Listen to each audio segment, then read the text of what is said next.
what is functioning and what is not functioning. So it's like giving us a banana with one hand and then collecting it with the other hand.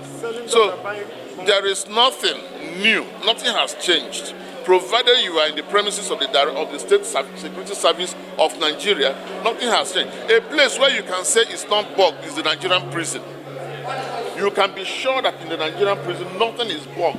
And now, the witnesses that they are going to bring are those who are working in the DSS. So those witnesses will sit in the other room and listen to our questioning and answer session with our clients.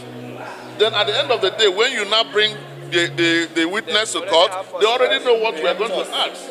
They already know the answers to everything. So we want, you see, justice should not only be done, but should be seen to be done.